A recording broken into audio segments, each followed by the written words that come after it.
Well, everyone, welcome to the To Be Determined podcast. This is episode number 6, and today's guest is Evan Macklin. Let's go, baby. This is going to be the best freaking episode To Be Determined's ever seen, but it's To Be Determined, so we'll see. Yes, Let's go. So today we're going to kind of talk about sales, business, and what it takes to be a high performer. Damn, I'm excited. That's all I like to talk about, so this is good. So a little bit about you. I just have a small introduction. Yeah. You can add to this too. Yeah. So you're one of the world famous sales trainers with not only are you the world famous sales trainer, the one of world famous twin sales trainers. Damn, now you make me feel good.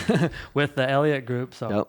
heck yeah. We didn't get your twin here, but according to you, you'll bring the energy for both of them. Dude, listen, I'm a twin, but like there's like the store brand version, the generic version, and then there's the freaking, the elite version, and that's me. Ian's my second version. He's the store. It's all good. So you're the designer brand. Yeah, I'm the designer brand, and he's the generic version. You got like Dr. Pepper, and then you got like Dr. Skipper. Yeah. Well, I guess we can't. We don't have him here to back that up. Oh, he would. He would. He'd agree. I'll just agree. We'll just agree for him. Yeah. So tell us a little bit about who you are and why you're here, and why people want to listen to you. Well, a little bit of my background. So, I guess what I do now is obviously I'm Andy Elliott's number one salesperson. I'm his right-hand man. I'm his VP of sales. So I'm in charge of developing our sales team, building, our program, and continuing to just sell and lead and coach and grow our program. So that's what I do. I sell every day. I'm a badass salesperson. I've been a salesperson my entire life, going back to stealing shit out of people's garages and selling it in my locker to growing up and getting in trouble and going down a weird path and selling drugs and stuff. I mean, I sold it all, and then I got into the car business for years. Sold cars for 11 years, for 8.5 years, 102 months running. I was the number one car salesman for Nissan in my state for 102 months in a row. Broke every record, kicked everybody's ass. Was between 2010 and 2020 was the number one Nissan salesperson. I don't know of another Nissan salesman that delivered as many cars as I did between that time. So kicked ass. Got with Andy Elliott, who was my mentor in the car business, who is the freaking GOAT. The dude's a savage. You guys have met him. He's just a guy, when you're around him, you just want to reach for more. Yeah. His passion and energy and skill set is next level. So we got with him about 4 years ago, opened up the Elliott Group, started the company at his kitchen table. Andy just had a big dream of what he wanted to do, what he wanted to coach. And if you're around Andy, he'll sell you on it, man. Yeah. I just believed in the vision. I believed in him because he had poured so much belief and skill and courage into me all the years of training with him. Yeah. And then we opened up the Elliott Group at his kitchen table. We started coaching, started training. We started doing seminars. Fast forward to 4 years later, we have a 50,000 square foot facility in Scottsdale, Arizona, where we train over 500,000 salespeople on our sales training platform now. We've got several thousand companies that are partnered with us, and we just continue to grow, develop, self-develop, grow ourselves, grow our skill sets, grow our habits. We've done a lot of different things to grow that stuff, which we can get into. But the gist of it is, man, just been in sales and leadership my whole life, just trying to figure out how to get better. I've always had a desire to want to teach other people to get better. So I just engineer other people to want to go get more and to stop fucking around with their potential. Really. Yeah. So well, you said a lot right there, and I want to unpack a little bit of that. So, yeah. Well, one of the things you said about Andy, you just worked with Andy, is fucking insane, dude. It's insane. When we very first, how we got connected with Andy, we'd heard a little bit about him, and then at SolarCon, we met him, and dude, he just poured so much belief in us. He believed in us so much that it's almost like, fuck, if he believes in us this much, then we have to at least believe in ourselves a little bit. Yeah, it's he believed in us more than we did. I mean, to a degree, he's just we're going to kill it. You guys are going to be badasses. You know? Yeah. And it's kind of that belief in us. Dude, Andy is he's just one of those people. He's a guy that if he meets you, you're never going to forget him because he gives you so much passion, so much energy on one conversation. Dude, we go to events where speakers will get on stage and speak, and there's some of the most world famous speakers, and Andy, now that he's one of the most in-demand speakers in the entire world, we go to these really cool events, and these guys get on there, they go out, speak for 30 minutes, and then they're fucking out of there, man. A lot of them forget what it was like to be you and needing somebody to believe in you. Andy never forgets that. Andy will never forget that. The more money Andy makes, it enhances the better person he is becoming. So a lot of people, that's opposite. It magnifies the shitty person they're becoming. Andy remembers what it was like to be a guy that was at the bottom, that didn't have belief, that didn't have the courage, that didn't have the speaking skills, that didn't have the passion or energy or whatever the hell you're missing. he can look into your eyes and he can see it and he can push you to want to go get more. Yeah. So there's nobody I've ever seen in the world that stays back after their speaking gigs, and Andy will literally shake hands with people till the lights turn on. Yeah. And that's just how he is. Like I literally sometimes have to pull him out of there because we've missed flights and stuff because he's talking to a 19-year-old kid that doesn't believe himself, or he's talking to a burnt out CEO that doesn't understand why their team's getting recruited from him left and right. Yeah. And he'll push those people in every conversation. He's insane, bro. He's the most insane person I've ever seen, and he doesn't quit. He never stops. Yeah. Like, I'll tell you some stories about him, but like he literally, I had to look at his eyeballs for like 3 years, and I thought I didn't even see the dude blink because I was like, this guy doesn't get tired. He doesn't blink. Like, and then I found out that he did get a little tired. I caught him sleepy on a Sunday one time, but it was like one time, dude. Slacking. Yeah. Slacking. He's a great guy to work for, man. He's truly the truth, and he's truly what you see online it's not even close to what you get. Yeah, he's going to give you more. Not even close. Yeah. One of the things, so we went to one of his events, and it's an event that I would expect him not to be there just because of who he is, right? Yeah. But he was there, and I was like, holy fuck, he's with these guys, even on something where it was like one of the fitness boot camp things, and you'd expect him to be at the one tomorrow and it went to like midnight or something. Yeah. And then I would expect somebody, if they're gonna go speak on stage all day, they would get some rest and that kind of stuff. No, he went hard that whole night, and then the next day was even fucking. Well, and crazier. on top of that, he had 7 kids that were spending the night at his house that night. Oh. So he had my kids, a couple of our other guys. They were all having a sleepover. Like that's Andy. Like. Most people who have a seminar the next day, a big workout that day, they're probably not having 20 kids at their freaking house. Yeah. But Andy's such a loving, caring guy. Dude, he just wants to be surrounded in chaos all the time. That's awesome. We wanted to have a podcast about you, but we started talking about the people that have affected your life like crazy, and it's interesting to see like the importance of mentors and how they do affect people in like such a positive way. But back to a little bit about you. Sure. Back to like before you started with Andy, before you got into sales, who were you? Like what led you on the path to like, because most people when they start looking for mentors, it comes from a place of like not of a lack, or not having a strong father figure, or not having a strong male figure in their life. So they're looking for that. Yeah. So who are you, and what led you to kind of? Well, if you go back that deep, and we go that deep, I grew up. I had a great mom. Like I had a great childhood. There was a lot of things that I didn't have, but I just didn't know. Like I didn't have the dad that showed up to my basketball games and football games. I didn't have that, but I had a great grandfather that did a lot of stuff for us. Like he was the best grandpa in the world, but my dad was an alcoholic, scumbag. He wasn't around when we were like 2-3 years old. I think he went to go get the milk one time, and we never seen him show back up, and I'm like, damn, dude, like, but like he might show back up. I'm like, dude, successful. Yeah, like, I right. got the milk. And so he just, my dad's came in and out of my life, and he's a very charismatic individual.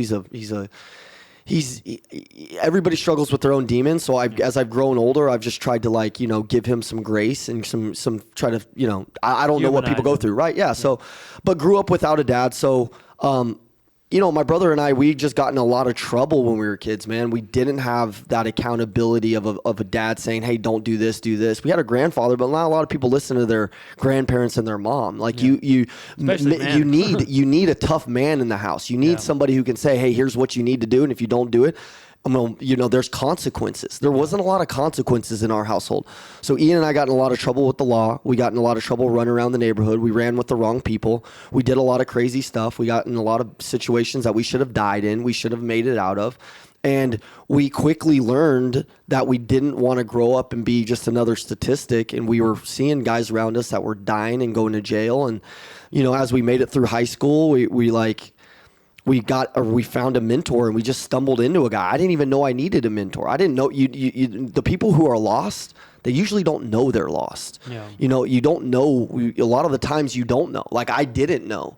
And so when I found somebody who had a special light and a special energy about them, big money energy is what I like to call it, it inspired me to use my passion for getting in trouble and my bad habits for sales. And they aimed it into business. And when that happened, and I started to do different things and put my crazy sporadic energy into something positive, like life changed. Because I was terrible at high school. I was terrible at school. I thought I was stupid. Yeah. I wasn't a guy who was, killing it with good grades. I was always, academic unable to perform list for guys that were on the basketball team. My coaches were always getting on to me. I was a competitive guy. We were always competitive. You know, I've got a twin brother. You know, I'm trying to kick his butt at every turn. Not trying. Let me rephrase that. I am kicking his ass at every freaking turn I possibly can. Yeah. But you just grow up and you're a little lost, and you think that you're not like everybody else who's killing it in school, and you're in the principal's office and you don't know why you're acting out. And one of the reasons why we're probably acting out is just because we didn't have a good dad around us. That's why I refuse to be like the dad that I had. Yeah. So I've got 2 kids, and I try to do everything in my power to be the guy that I didn't have. Yeah. And I think that's what good leaders do. But then that just transferred into sales. We got our first sales job, and the rest was freaking history. And I can go into that with you, but it's amazing. Sales changed our life. How did it go? Like, were you and your brother, did you guys ever like have big fights and like falling out, or you guys have always been kind of? Oh, dude, we fight all the time. But fighting there's a way to fight in a constructive way and a way to fight in like a shitty way where you're like, fuck you, I never want to see you again. Yeah. You know what I mean? No. We would just beat the shit out of each other and like physically fight when we were kids, like fight hard, like even when we were adults, we got in some blowouts. Like I remember this one time on the car lot, you know, my brother took one of my customers, and we got into it, dude. And we got into it heavy, and everybody used to think we split deals because we were the number 1 and 2 Nissan sales guys in the state, just murdering everybody. Mm-hmm. And they thought we were like, in the car business, they call it being married on deals. You just split every deal. Like there's guys that just split every deal. They team sell. We didn't team sell, and we always ended up within 1 or 2 cars of each other. But I remember like he stole one of my customers. We got into it, and I punched him in the face on the side of the showroom floor, and I chipped his tooth, and he like fell back and hit his head, and I felt so bad. But then I was like, okay, we're about to do this thing, because we just grew up fighting, dude. That's just how we were. And then I just, not gonna lie, dude, I just hooked it back to my car as fast as possible. He jumped in his car. It was like a high-speed chase. Yeah. Dude, I skid. There was a big snowstorm out. I skid into a freaking stop sign, hit the stop sign. My brother's at my door pounding, you know, trying to kick my dude. It was crazy. Really? But that's how we were. But a lot of the times it wasn't just, you know, a lot of times we grew past like getting physical with each other. That was kind of young, hot-headed stuff. And what we do now is we just try to have healthy conflict, and we try to explain it like you don't get, especially it's like the same thing with your wife or your husband out there or whatever you got. Don't beat her. You don't beat her, number one. If you do, we're gonna kick your ass. But you try to fight healthy. You try to not bring up stuff from the past, and you try to get through stuff quickly, and you fight fair, and you fight fast, and you fight quick, and you get it out. And there's no gray areas. You shouldn't be on eggshells with the people around you. Yeah. That is a thing I want to talk about, is like how do you deal with conflict in a progressive, or not a progressive, what's the word I'm thinking? Productive way. Yeah. Because that it can be used for either productively or it can be used negatively. Yeah. So how do you use that in a productive way? I think enough people don't get pissed off enough about stuff, and they're not willing to fight for what they believe in, or an argument or something that they know is right in their heart. And I think that's the world that we live in. We live in a world full of soft people who aren't willing to freaking get up and throw blows over something. Yeah. They won't do it. And I'm not saying you have to. I'm just saying internally, if you know something's right, do you step up and say something if you know that's something that shouldn't be happening? Like if somebody's disrespecting somebody at a gas station, are you like, hey bro, like you need to chill out, like that's not a good way to treat him or her? Like are you one of those people, or are you one of those people like, wow, that sucks for them? You know, that's just not how I was raised. So I just try to now become a good communicator.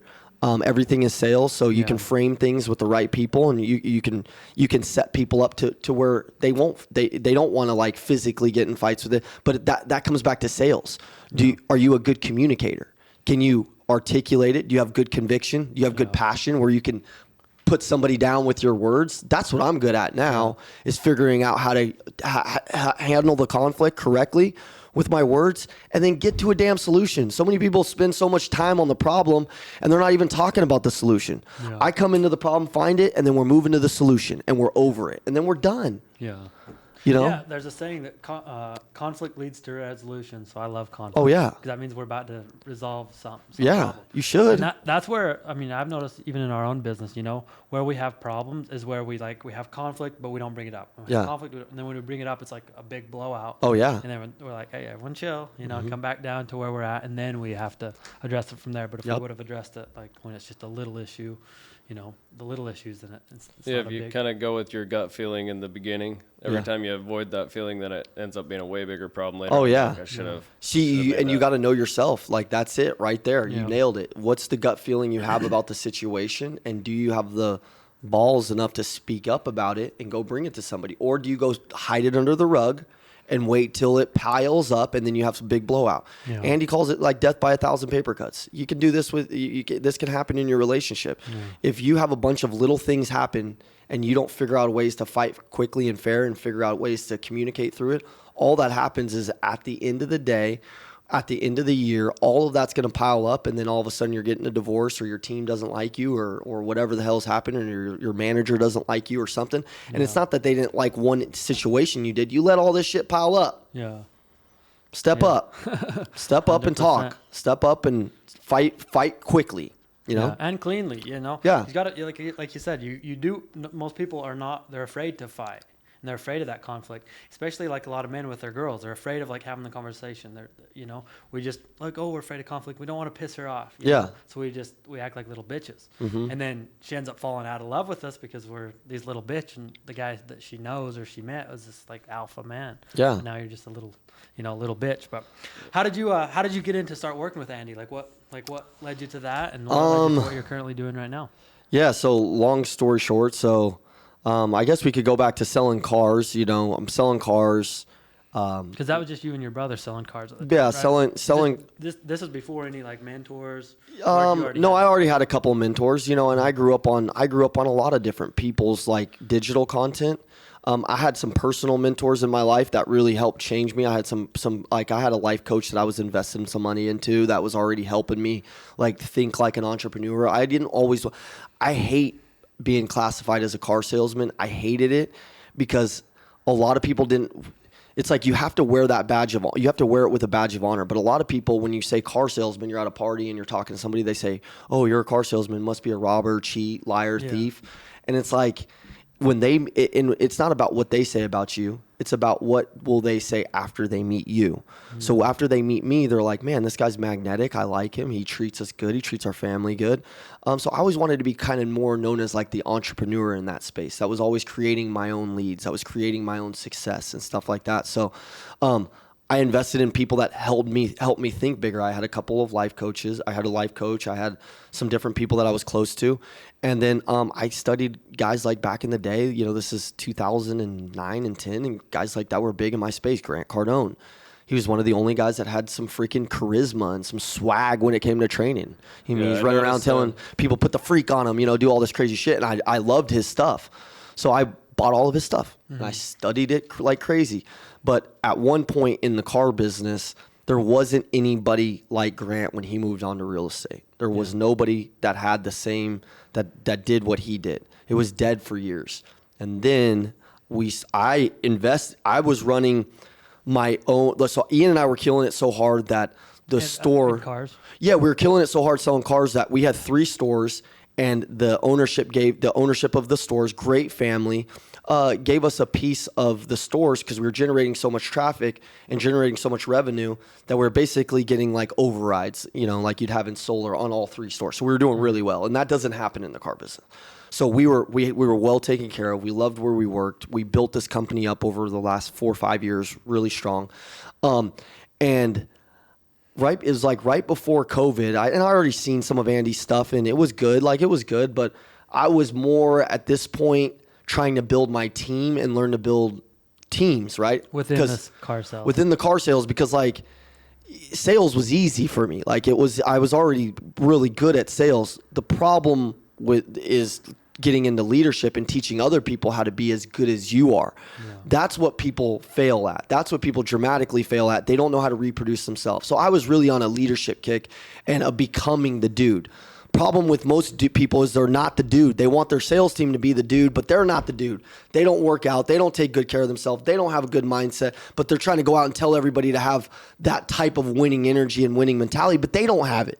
So I was always on the hunt to stay sharp, and I felt like my team was getting soft. So I reached out to Cardone's office. I got on the phone with one of his guys. We signed up all my dealerships for Cardone's training because I was like, dude, if they could just learn that the twins aren't special, that we weren't born this way, that we were created through repetition, practice, and freaking accountability, some of the keys to training, and you have to have good content.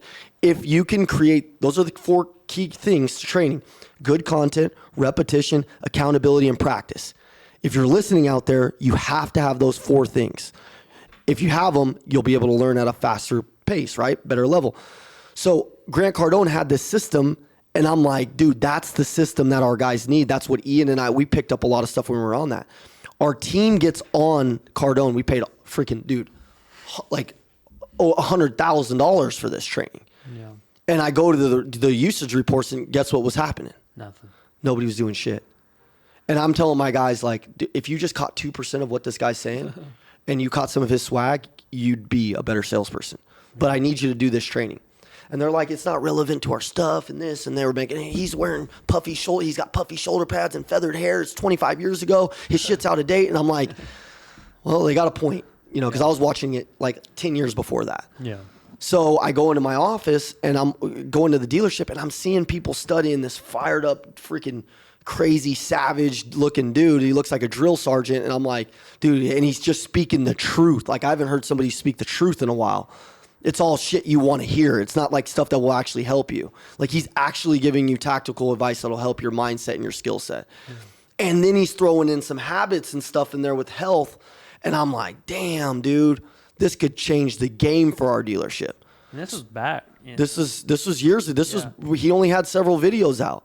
So I reached out to Andy, got a hold of Sean. Sean was Andy's first guy with him. Ian and I ended up being his second and third guy. And I was like, how much to get him out here? He's like, yeah, he's not going to fly out there. You come out to do a seminar with us and we'll talk. So I flew my team out there. I paid him like $8,000, flew out like 5 or 6 of my guys, flew out our general sales manager out to Oklahoma. And instantly, these guys were so bought in on the way that he spoke, and instantly they were doing stuff. And a lot of it, by the way, I had been telling them, these dudes. So it's kind of pissing me off. Yeah. But I'm happy that I got an outside perspective, and sometimes that's what you need if you have a team out there. Sometimes it's not about what you tell them. It's about if they find somebody they look up to that's outside of the picture 100%. That can say something similar and inspire them to go get more. Yeah. So Andy starts coaching my team, and we go back, and long story short, we start crushing records that we hadn't beaten 67 years at this business.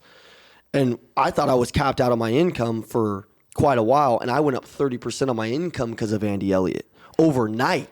And I'm like, dude, this is money. Now the health is changing in our store. Now the culture's changing. We're closer than ever. We're kicking butt. And so just kept doing that for a long time. And then Andy said he wanted to expand his sales team. He reached out to us, and you know, I really loved where I was at, and it was heartbreaking to leave. But I was like, man, I want to do something big and help other people. I want to impact the world. By the way, Andy tricked us too. He started putting us on his YouTube videos, and people started showing up to our dealership for trainings and shit, and which was kind of fun. We had a dealership across the street, and their sales team would come over and be like, hey, I saw you guys on Andy's YouTube. Can you tell us how to handle this objection? I'm like, sure, come on in, man. Come here, have a seat. What's your name? What do we got going on? He's like, my name's Fernando. I'm a 19-year-old kid. I'm right across the street. And my boss would walk around the corner and be like, what the hell are you guys doing? You're training the whole competition. Well, dude, I got an abundance mindset. If the customer comes over to me, I'm closing their butts. So my boss was not like that, which I could understand. We're literally training the competition now. Yeah. And then after I saw the fulfillment of like Fernando and these guys going back and they're changing their lives and their families are walking differently and their lives are changing, I'm like, it's not about the money anymore. I called an ownership meeting with my team, and we told them that we wanted to leave, and they immediately went to the money. How much do we got to keep you guys to stay? How much? And I said, dude, here's the key to leadership. Here's the biggest key I can tell you. The reason why we left that store is because they were no longer the leaders that we wanted to follow. We wanted to follow somebody that was doing stuff that we could actually take that next step for in our personal growth. So if you take this as you will, but a lot of people don't realize that not only can you fire somebody on your sales team, but they can fire your ass too. Yep. So if they leave you, they fired you. I want you to understand that. So if somebody leaves your sales team, you got fired. Don't go joke around, oh, they were pieces of shit, all this stuff. No, you hired them, and then they went and chose to go to a different deal. Oh, they went for a red line. They went for this. They went for a pay increase. They fired you is what happened. Yeah. If the culture was right, people will work for culture or they will work for money. Okay? So if the culture and the leadership is correct, they'll go to that place. Yep. So that's why we have an unrecruitable sales team, and Andy's always telling people, you could give my team $10 million, and they wouldn't leave because they work for more than money. And that's what we figured out. And Andy does he's the master of self-leadership, leading himself, and then other people wanting to be like that. Not envy him, but emulate what he's doing. Yeah. And that's what I'm doing with my team. That's how I continue to build the Elliott Group, is I become the dude, and then they don't want to leave. Yeah. So after you left that, then how has your life been? How did it go? Did it go worse for a little while and then better? No, man. No, instantly. I mean, I went from a penthouse in Denver. Check this out. So I had a brand new penthouse in Denver right next to the Nuggets MVP. My brother had one on the same floor. Dude, we're rolling. We got the cars. We're doing great, man. And we quit our jobs, right? And it's just like, our lives, we moved out to Oklahoma, okay, to live on the side of a hotel. This was before you moved here. Yeah. Oh, yeah. You moved from Denver. We moved to Denver to Oklahoma. That's where Andy was at. Did you guys have girls at the time? No. Family? Okay. No. So we have family back there, but no, nothing serious. No serious girls. Andy helped us fix some of our personal relationship issues too, that we weren't very successful in our personal relationships, and now we have amazing women because, again, we became the people that attracted them. Yeah. We were going through a lot of relationships that weren't meaningful because we weren't meaningful in every area of our life. But we moved to Oklahoma, which I'll tell you about that, but we moved to Oklahoma. Funny story, we were literally, I'm in the most beautiful I've worked my whole life to get to this freaking building, nice penthouse. I'm like, it's amazing. And we quit our jobs, moved down to Oklahoma. I'm living in a La Quinta hotel, like on the side of the highway in nowhere, Oklahoma. It's cold as hell out. We've got a 700 square foot conference room, and I'm living there for 4 months. We're just selling $2.99, $39 product, DVDs and shit, and courses, and the one course that we had out at the time, and my life is amazing. It's way better. It's way better because I was doing something. I was chasing my purpose instead of money. I was chasing mastery instead of money for once. Most people that are listening to this podcast, you're chasing the money. You're not chasing the mastery. I got back to chasing the mastery. I was with somebody who I knew I could become better around. Every day I was getting progress, which is the key to your growth. And then all of a sudden there was a new dog inside of me. I was like so excited. I didn't give a shit about the apartment. I didn't care about everything that I left behind to go do it. Went from one of the top 1% paid salesmen in the country to not making much money at all. I mean, just imagine we're selling like nothing. Yeah. I mean, I'm losing $5,000, $10,000 a month because I have a crazy amount of bills back home, and I'm loving it. I'm literally dwindling my savings down every single month, and I'm enjoying myself like I've never been because now I feel like I'm doing something that's what I wanted to do my whole life. Yeah. So it was crazy shit. And so we lived there for 4 months, and we built the company, and we built products, and we built things, and built up our seminar game, and we ran seminars every month. And then we moved to Arizona. Nice. Opened up the lines. So how long have you guys been here in Arizona? Been in Arizona for 2 years now. 2.5 years. Met you guys at the 2.5 years. You guys were working with Andy at that time. Oh yeah. Oh really? Oh yeah. Huh. Yeah. Cool. I bought the Optima. I got the Optima online because the Optima, if you don't know Arizona, it's the nicest apartment complex here. So it reminded me of mine back home. So I was like, I bought that online. Yeah. So I loved it, man. Met a lot of good people there. Yeah. And so what working there, now you're working with 100% people that are pretty much high performers, from the get-go, right? I mean, that's all he's trying to hire. Oh, in our company? Yeah. Well, after you left your car sales job, you're working with Andy and Andy back in the car business helped me build a couple of guys that ended up being killers at the dealership. So I finally learned after years how to reproduce myself. So that became a skill of mine that I skill stacked, which you got to stack skills to become more valuable to your company and the market. But you said, how's it been? No, just working with high performers now. Oh, after you quit that, right? Yeah. Crazy, right? Because like I'm used to your life, like. Well, I was always used to being the big energy producer in the company and being the guy that just was like that everybody focused on. And if I wasn't there, or one of my two guys was out or a couple of my guys that were gone, it's like the company was flat. Our company's never flat. In fact, I got some people right now that are less than a year into sales with us that are going to make, 6 figures this month that are like killing it. And they're pushing, like I had a meeting this morning with our entire team, highlighted 2 of our key players right now that are just insanely killing it. And they're 2 people who didn't have belief in themselves, didn't have courage. They were not great salespeople. We didn't hire them because they were great salespeople. We hired them because they had heart and they had dedication and they were a part of our program and they spoke the language. And fast forward, I'm so proud of them. They're going to make, 6 figures this month and have crazy breakthroughs.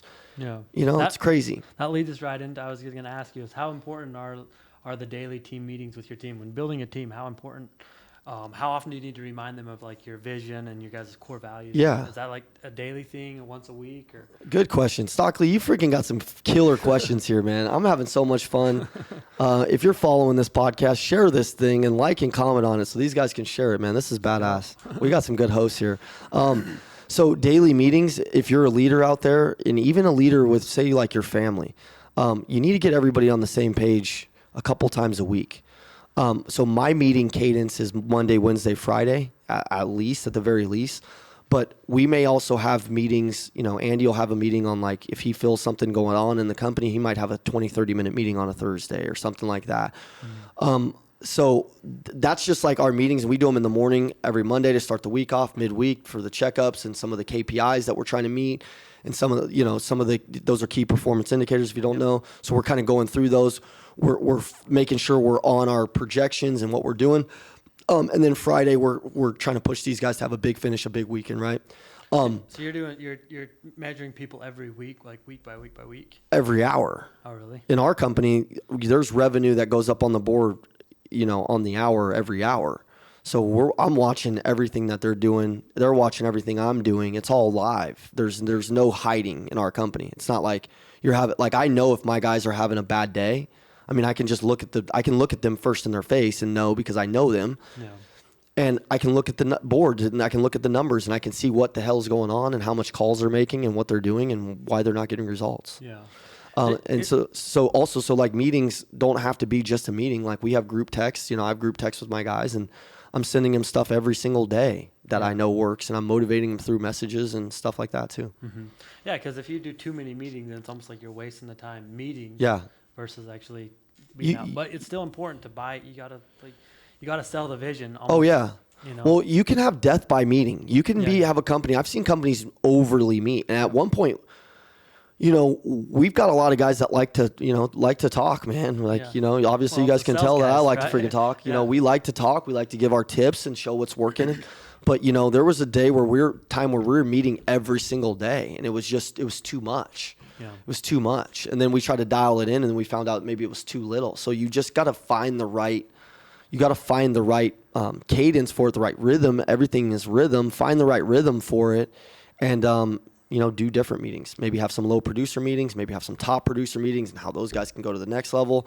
Like you got to figure out what works for your company and then you have to stick to the plan. That's a good idea because you don't want to, if you're having your high performers meet with your low performers, they're going to be like, what the fuck am I doing here? These guys fucking suck and I'm doing good. So why am I in the same meeting? And it could confuse them. If I'm coaching a high performer on whatever that the high performers are going to go to the next level, maybe that's building new relationships, learning how to go after bigger deals, bigger contracts, bigger stuff.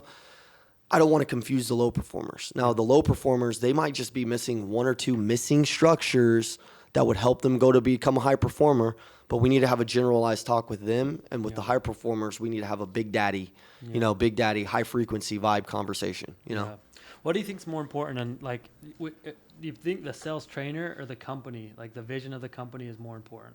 Sales trainer or the vision of the company? You're building a team and you're the sales trainer. You're the team leader. Yeah. Who do you think is more important? Is it the vision of the company, like the overall vision? Oh shit, you can't pick the two, Stockley. You have to have a badass vision and you have to be relentless on training your team. Mm-hmm. You can't cast a vision and then not freaking push and sell people to want to go get it. And that's the problem with most people. They have this big ass vision that they sat down and they prayed to Jesus. Jesus, please give me this big company. I want this team. I need all this stuff. And they slowly start to get what they're asking for. And then they let off the gas, or they turn it over to somebody else before it's ready to get turned over to somebody else to train them. If you're leading a company out there and you're leading a team, you have to learn to cast and sell your vision on a daily basis. And that could be telling somebody where the company's going to be in 2 years. Hey, we're going to be the number one sales training company in 2 years. We're going to do this. We're going to be speaking on this stage. We're going to be training this many people. We're going to be making this much in revenue in 1 year, in 2 years. I need 2 years of your life. Give me 2 years, all you got. Like, you got to be like pushing people to it, and then tie it in to, you know, some things that are important to them, you know? And so then you got to train them to do it. Yeah. And training isn't something you did. It's something you do every day. Every day, there's got to be some type of train. This doesn't have to be a meeting. You should have a digital training system. They should be able to log into a digital system and train for 20 minutes a day. You can't get somebody better if they're not training every single day. If they're not getting 1% better every day, they're either getting duller or they're getting sharper. They're getting duller if you're not training them. So we build training systems for companies where we'll do a lot of the custom content, but they can also film their content. This is one of the biggest things in our program is we build out training systems. Yeah. So then like a guy like Stockley could film all of his content, and then his people would log in 20, 30 minutes a day. There's reports, so there's accountability. There's content, which Stockley is going to provide some fire content. We are too. And then there's repetition, so you can assign reps, how many times they're going to take the course. So you identify a problem, Carlson, and you say, this guy can't make a presentation at the door. 5 reps. He's got to watch this video. It's 5 to 8 minutes long. He's got to watch it 5 times. Yeah. Okay. Now they're getting it. Now they're getting practice. Now we've got self-development. Yeah. So is there like a protocol for how often people do training every day? Is there like from 5 or say 7 a.m. till 8, we all do training? Or is it just like you assign it to each person? Everybody's got to train 30 minutes a day, 20 to 30 minutes a day. And so we'll check those reports on Thursday or Friday and make sure everybody's doing it. And if not, we just have a standards conversation. Yeah. But it's just like they fit it in their day. Yeah, whenever. Fit it in your day. But you just have to do your fit it in your day. You got to do it 100%. Oh, you don't like, so you do, they do force them. Okay. Yeah, well, you have to do your 30 minutes, just not at a certain time. Yeah, you got to hit your reps. Like, you got to hit 2 chapters a day is the training. Well, like, you have to. That's a must. This leads me right into my next question. Then how do you call someone out without, like, how do you call them out productively? Well, it depends on your culture. If you have a little pussy ass culture where you can't say the truth, you know, and sometimes some people might get offended by what I say. It's like you're either looking to grow or you're looking to get offended. Whatever you're looking for, you're going to find it. So when I say that, I'm being for real. Like, some people have a culture where they can't say anything. They're walking around on eggshells, or they feel like they're tied to maybe their top producer, or they're tied to somebody in the company, like they're handcuffed, so they don't want to say anything. You can't have that culture. You got to be able to say stuff directly. Hey, here's what's going on. Here's what's the requirements. Here's the core values. And if you're not listening to it, like, you just go up to them and tell them, here's what we got going on, man. Yeah. But if you don't have a culture on that, you need to start working on building it, and you need to get around some people who can show you, which is what we do. Yeah.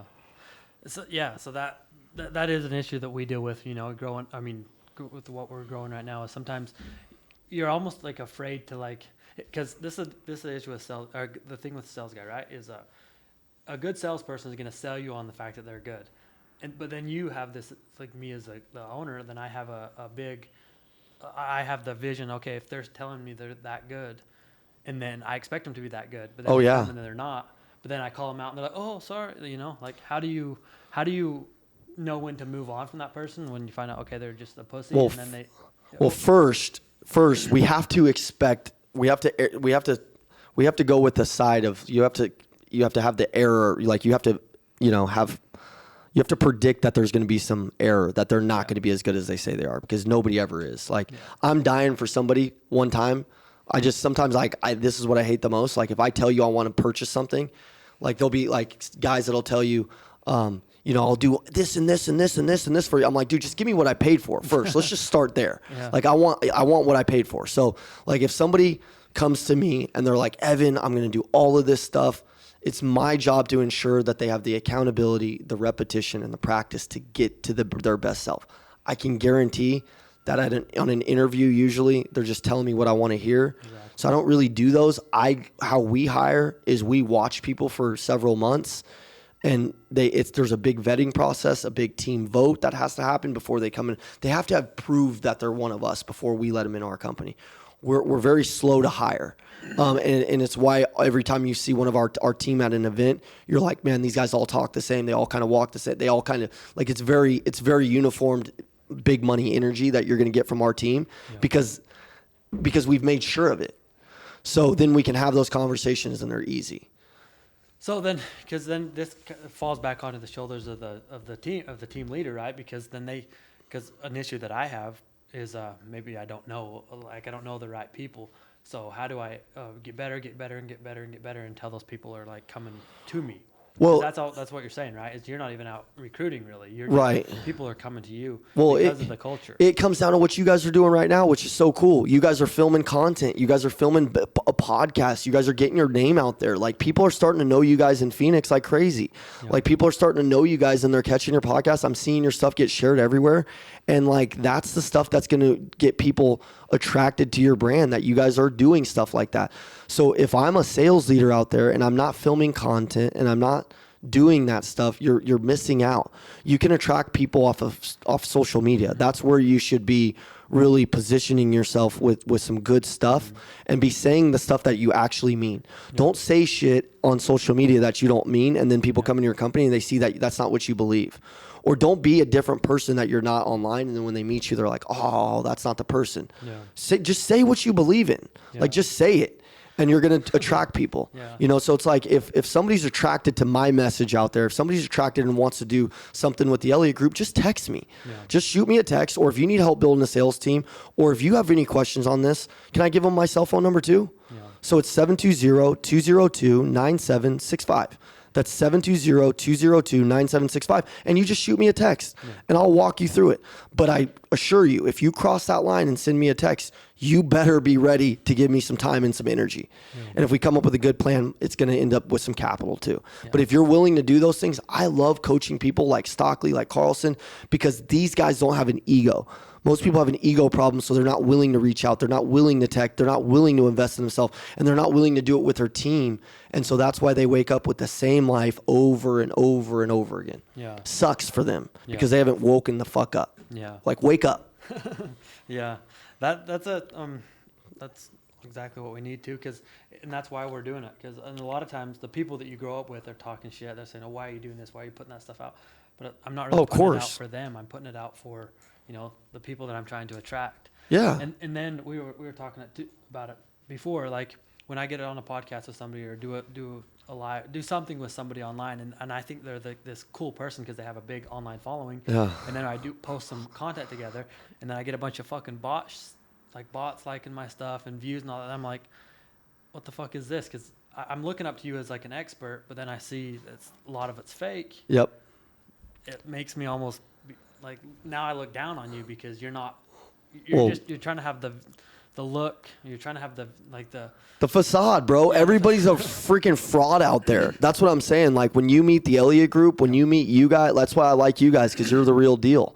And I'm grateful to come on this podcast and share some knowledge with you guys. And I love watching and listening to your guys' podcast because you guys are real, and people love the Elliott Group. People who actually meet Andy and they're not just sitting there talking crap about his pants or shit online. Like, these guys are stupid. People who actually meet us, they tend to like us. We're alpha guys, but we have big hearts. Yeah. We build salespeople. We build teams. We build them the best in the damn country for the people who are committed, not interested. There's such a difference between committed and interested. Are you interested in making $1 million, or are you committed? Because I am not interested in anything. I am committed in everything that I do. I'm very intentional, and so with social media, I'm very intentional on what I post. Andy's very intentional on what he posts. For those of you out there that are just trying to live the influencer life, live the impactor life. Stop trying to influence and start trying to impact. Stop worrying about your views and your likes. Dude, you can monetize a whole Instagram. I've seen guys that have came down to our seminars that are these big daddy influencers, got 1 million followers. They got a coaching company and they're broke. Yeah. They're literally broke. and I can monetize a couple $100,000 out of my DMs a month. Yeah. And I've got a lot less followers, but I don't care about the follow. I'm not caught up in it. And I definitely ain't buying. I'm not doing any of that stuff. I'm not buying them. I don't care. If it grows, it grows. I'm just going to say my message and I can impact, and it usually leads to some cash too. Well, and then you're attracting the right people, and that's the key, right? Key. Because I don't care about just having a big following. I want the right people, the people that are buying into like what I'm trying to do, you know, like buying into my message. That's it, dude. I don't care about having a lot of followers just to have a lot of followers. Yeah, because like the other day I posted a video and I thought, oh, this is kind of a dumb video. It didn't get a lot of likes, but then just one person reached out to me. He's like, hey, that's the motivation I needed today to get off my ass. And I was like, see, okay, I'm not doing this for all those other people. I'm doing this for that one guy or anybody that is going to help. And you're going to get the haters, like you said. You got the haters back home. Fuck them. Yeah. You know, you got the people that don't like your stuff. Fuck them. Yeah. You got all the people who say, don't do this. Don't say, hey, say this, say that, do this. Dude, block them out and go do you.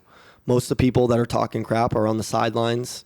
They're watching. They're in the nosebleeds, and you're living the VIP life because you're in the game doing stuff that they're not willing to do. Yeah. And I love it. I love it. I've noticed that just with what I'm posting, and I'll go back to where I'm from. And a lot of people will like kind of like attack me. They'll see a video that I just posted, and they'll attack me, but I can tell when I look at them, it comes from a place of insecurity. Oh yeah, these are people, they hate themselves. We just posted some stuff about fitness, and I had some people attack, like people that have the big fucking stomachs and fucking look like shit and hate their wives but they were attacking me about the video I posted about trying to be healthier. Yeah. Like, oh, that's bullshit. Like, well, anybody who attacks you for being healthier, it's clearly somebody who doesn't understand that all you're trying to do is love yourself more, pull the weeds out of your head, go get a good workout in so you become a better person. And if anybody doesn't like that, they're such a loser. They ain't got time for you. And they can make every excuse in the book as to why they don't want to take care of themselves and don't want to work out. Look, at the end of the day, you go sell yourself some bullshit. I know what's the most important thing. It's not money. It's your health. Yeah. So if you're not taking care of that and you want to act like it's no big deal because internally you hate yourself and the way you look, go sell yourself whatever. But I suggest if that's you on the other end of this mic and you're one of them little haters or one of those people who isn't working on yourself every day, just self-correct, man.